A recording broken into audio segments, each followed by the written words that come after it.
Colossus, why have you forsaken us? Will we find out why Colossus has turned on his X-Force comrades? This question will be answered today on the Newest Mutants. Hello, I am Comrade Laz, your favorite working class mutant. I read comic books so you don't have to. Today we're talking X-Force number 44, but stay tuned after our summary for my takeaways, top 3 panels, and a very Cold War comic from my collection. Let's get into it, mutants. Our story begins with the enigmatic Domino in Moscow, Russia. She's being guided through the city via headset by Sage. Domino asks Sage if X-Force is worth saving. Sage believes that before the Hellfire Gala, X-Force was on the verge of becoming great. Enough time for chatter, though. Domino has infiltrated the building of a Russian oligarch that once had ties to Mikhail Rasputin, the older brother of one Peter Rasputin, aka Colossus.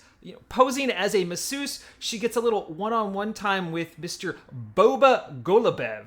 He offers to pay her off. She doesn't want his money. She wants to know where Mikhail is. We then cut to the Rasputin brothers. Mikhail on his throne with Colossus by his side. They are inside the dimensional rift that he currently controls. We also get a montage of the other members of X-Force that are also trapped within this rift.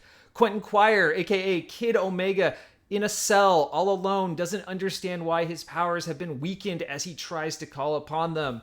Omega Red, having once failed Mikhail, sits in a room being tortured for that failure. And then we have Wolverine, aka Laura Kinney. She's being pitted against Mikhail's soldier as a training exercise to keep them sharp. Not her claws, the soldiers. Back to Moscow with Domino, who is now violently having her way with Boba. They're interrupted by 2 other people who want a massage, and so she has to hastily make off with the ring on Boba's finger by removing the finger. The 2 interlopers inform the guards, and Domino gets chased by a particularly nasty Wolverine android. Not really sure what this is, but it's got claws. A chase ensues that leads them to a pool and ultimately to the roof of the oligarch building. Domino has been stabbed, but luckily, Sage has a getaway vehicle waiting before the Wolverine robot can get at her again. So now we're back at X-Force's underwater mobile base in the Atlantic Ocean. Black Tom is doing his best to treat Domino. She remarks that he's talking in the singular and not saying we when talking about himself. Tom admits that after they left Krakoa, he's not sharing the same nerves as Krakoa anymore. Domino is well enough now to go see Sage, and they enter a no-place tumor, which is serving as a quiet room. They examine and discuss the ring, which Sage believes is connected to something larger. Back to Mikhail and Colossus in their dimensional rift, they're speaking with a man known as the Chronicler. But who is the Chronicler?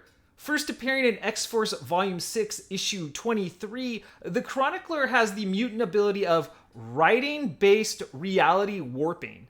That means his writings can influence and change reality. Neat. Anyways, Mikhail demands that he change the focus of his work to someone in Orcus. We don't know who yet. The Chronicler insists that all of his efforts have been to writing out the fate of Colossus, and just changing focus could endanger Peter's life. He also says he can't just change his focus, he needs to actually interact and be around the person that he needs to focus his abilities on. Mikhail says they will arrange a kidnapping and insists on it. Also, the Chronicler is like, well, your brother might die. Mikhail's like, if he dies, then he is meant to die. Very Rocky IV. And that's the book! Now, welcome to the part of the episode where I'd like to thank you for making it this far. And if you haven't done so already, liking and subscribing is an awesome thing that you can do that is both free and fun for everyone. Now, question of the day, what do you think Mikhail is planning? We have very few clues as to what he is up to, but it requires both his brother being under his sway, as well as the reveal that an Orcus member should also be under his control as well. Who is that Orcus member? I don't know. Let me know in the comments what you think may really be happening, but let's get back to the show. First, let's give a little credit where credit is due. I want to check out this awesome cover art right here. I think the X-Force books as of late have had some amazing covers. Here, I'm going to put it right back up there. Our cover artist for X-Force number 44 is Daniel Acuna. We have Benjamin Percy as our writer, Robert Gill, our artist, GURU-eFX is our color artist, and Joe Caramagna is our letterer.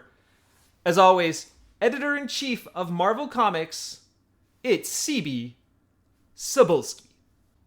Okay, let's get to our takeaways for this issue. My biggest takeaway is that Colossus didn't betray the team to his brother. He was under the control of the Chronicler at the behest of Mikhail. That makes a lot more sense, since our boy Colossus is not one to turn on his comrades so quickly, of course, without someone using powers against him. My second takeaway is about the loose thread from the previous issue, where Domino visited the grave site of Kayla, a mutant who Colossus killed while under the influence of Mikhail. Will that be brought back up? What is the relevance? Only time will tell. Okay, let's check out my favorite panels from this issue. We'll start with my third favorite panel, and it is the Brothers Rasputin with Mikhail sitting on a throne and Colossus standing at his side. They look indomitable. Of course, Colossus is not there of his own free will. My number 2 panel belongs to this awesome battle scene between Domino, some Russian goons, and the Wolverine robot. There's a panel below added for reference. I like the way this panel is framed with the smoke. It feels very well balanced. Pretty cool. But my number 1 panel actually belongs to this picture of Domino threatening Boba the oligarch by sticking a gun in his mouth. I very much enjoy the detail in the faces of both of these characters, and really, who hasn't wanted to threaten an oligarch in their life? Very relatable. And that's the show. But before I go, I always like to show off a comic from my own collection that somehow relates to today's issue, featuring another moment when Colossus was turned against his comrades. Ladies and gentlemen, NBs, and everyone else, I guess, it's Uncanny X-Men 124, where he takes on the mantle of the Proletarian. Of course, he was under the control of Arcade during that encounter, but still a fun and awesome version of Colossus. He even has Lenin's face on his costume. It's amazing. Join us next time when we look at Astonishing Iceman number 2. It's bound to be a cool issue. Until next time, my mutants, Excelsior!